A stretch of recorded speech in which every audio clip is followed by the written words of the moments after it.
Hello everybody, Sage of Stone here with actually two replays this time. I'm recording my last two games against Midshadow that I played with Seablood as per request from another user on the Discord server I frequent. This first game is not really the traditional Midshadow deck because it plays like Atomi and apparently not Iktar. But, like, you can see, like, the way it plays is much more Midshadow than the traditional, like, high-roll Atomi. I'm going to be playing these in fast motion, though, just because, like, these are really long games, and I know that just simply due to the amount of turns that there are, the video will be very long otherwise. There's not really a lot of stuff going on in these early turns. Just getting Belphegor. He drops Voices of Resentment, gets some damage in, and drops his first Atomi. I don't really like his play here, where he evolves, given I have a lot of methods to kill it, but, I don't play Atomi. This guy is obviously in, the top of the ladder with his deck, so he knows how to play it better than me. I play down Belphegor and trade. He just passes his turn here. I don't know what that was. I actually can't really think of a reason why he would do that. Unless, like, he just had a bunch of Death's Breaths in his hand.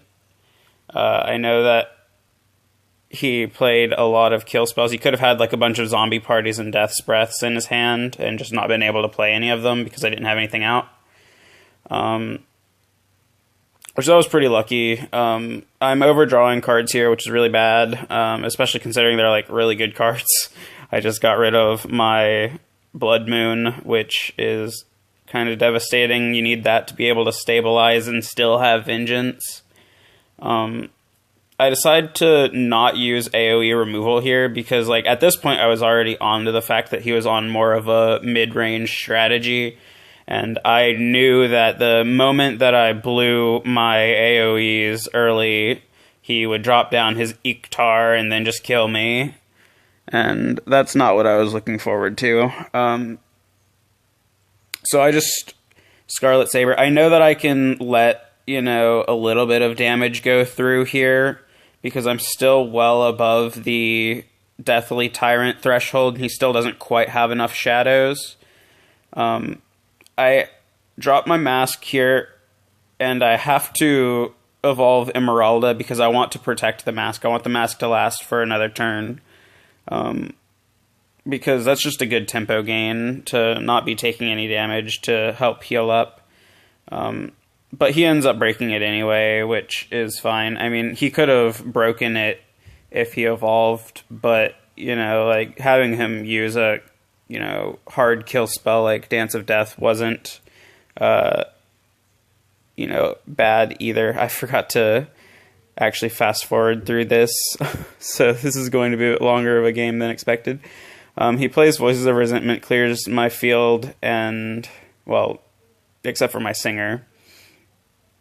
Which I'll play another one of, and I'm just getting bodies out at this point, because he's not applying pressure. Like, I'm not dead to his Tyrant yet. And with that, I am officially kind of afraid of the Tyrant, because I'm at 16, but then he Atomis, and I drop a Bahamut, because Bahamut's good. Kind of my own little Atomi type of play, except I actually paid full price for it. So he drops yet another Death's Breath. Quite the tech, 3 of Death's Breath in Atomi, but unfortunately he gets blown out by a giant Bahamut. So good game to him. Yeah, that was it. I mostly just tried to save my AoE removals. It's very important to just save your evolve points and save your AoE removal for as long as you can.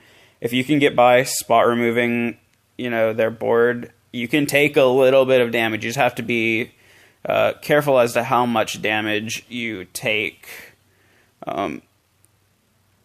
And this is the second game. This one's definitively Midshadow, not just like a mid Atomi variant. Like, this guy had his Iktars. And boy, they were good.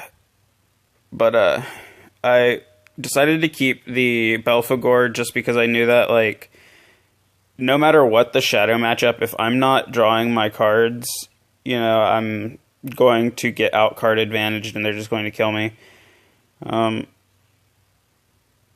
I clear his Belinus. I didn't use the Vampiric Kiss on the Shadow Dog on turn 2, just because I knew that he would have Belinus. And I get into Vengeance range here pretty early, which is living on the edge, but you kind of have to in this matchup. You have to, take the tempo into your hands at the beginning. You got to hit yourself because you have so many heals.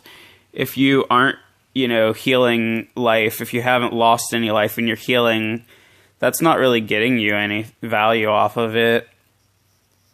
Or at least that's how I see it, And I did draw into my,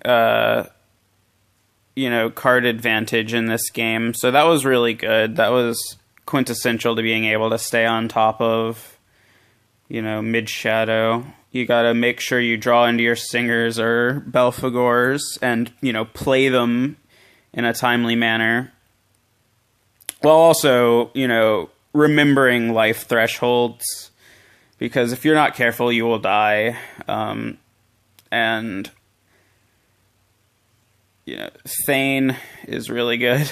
Especially this early in the game. But I have a Mask, which I drop before I drop my Scarlet Saber, because that prevents any damage from the whites. And I go ahead and clear that board with, a couple of resources used. And he's got a sticky board again, which is pretty bad, but I didn't really have any AoE removal ready on that turn anyway. I was very mindful of the Iktar there, and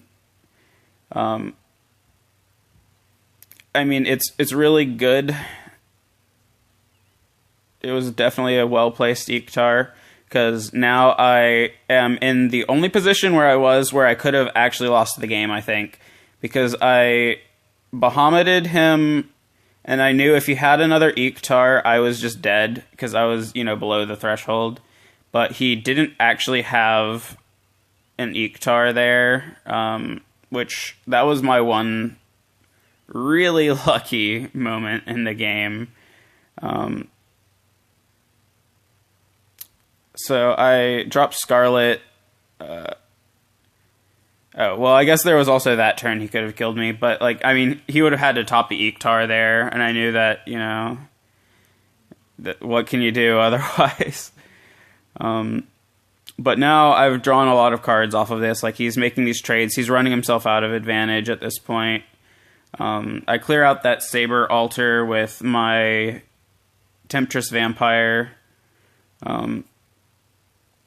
And really at this point, I was feeling just so much pressure coming from this guy that I was thinking maybe I'd have to deck him out, which meant I had to respect the Tyrant 100%.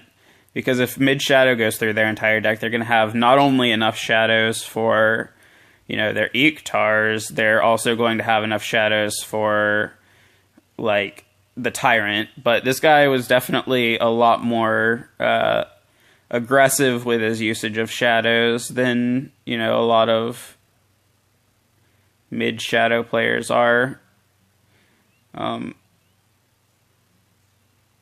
I knew I wasn't dead to Iktar here,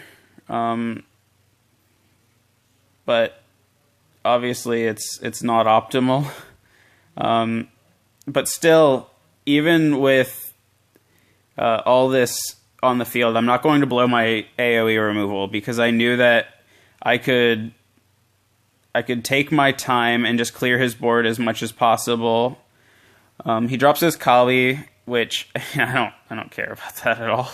I do have to blow my AoE removal, and lo and behold, as soon as I do that, as soon as he's out of cards, and I'm like, okay, it's safe, I can blow my AoE removal, he doesn't have it, he gets another Iktar, which that was really good. But I had my Blood Moon ready, so I could clear that field.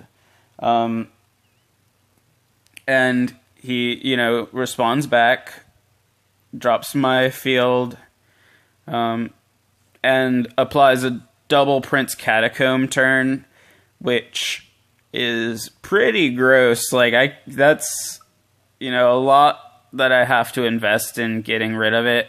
But because he does that, like, he's not at the shadow threshold that he needs to be.